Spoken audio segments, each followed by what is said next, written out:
going to have to learn how to keep people in line. Leadership is me getting you to do what I want you to do when I want you to do it. What's chronic in the deviation, when you make a deviation, is you don't realize you're making a deviation because you think that you're altering the steps just a little. But it's not. It's altering it. You move it a quarter of an inch, it has it impacts something 40 miles down the road. It's like the science fiction movies. You know, you don't understand that. And sometimes you don't even report it or share it with your board members.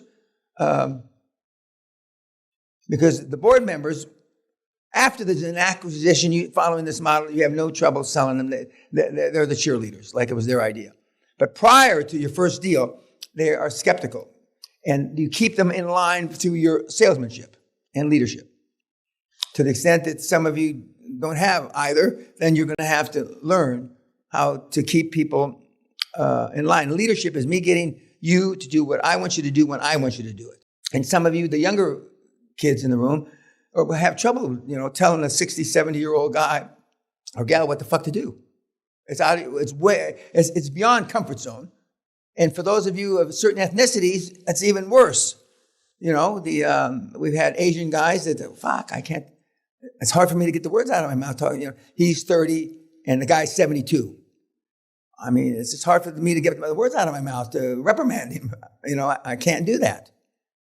Again, that was never my problem. So I didn't suffer from that. But when you really think about what the Northern Ireland guy did, it's fucking amazing. Forevermore, he's going to be raising pigs to me. I know he's a goat farmer, but pigs sound better. Okay. It's remarkable. And every once in a while, once a quarter, we get a kid that just finds the steps easy. And for the same reason that I used to spend 120, 125% of every nickel I made from the time I got out of university to the time I turned 60, because I never wanted a backup. I didn't want, because I knew as strong as I felt I was, as strong as I know I am, if push came to shove and I was going to lose my house or something, I'd use it. Having lost my house almost twice, not almost 2 times a long time ago, I'm sure I would have used it. I like to think, no, macho man, I wouldn't have used it, but I couldn't see the wrath of my fucking wife. You lost the fucking house. We just bought the fucking house for $4 million. Now it's gone. Is that what you're trying to tell me, Dan? I can just hear the words flapping out her mouth now.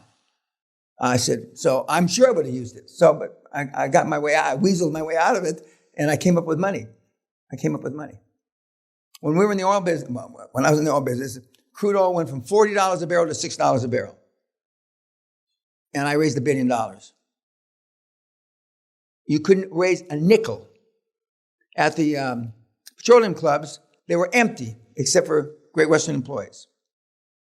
There was a secondary market in Rolex watches in the oil industry. There was a secondary market. Because that's what the Texans in Oklahoma that get Rolex watches with diamonds and shit, gaudy as shit.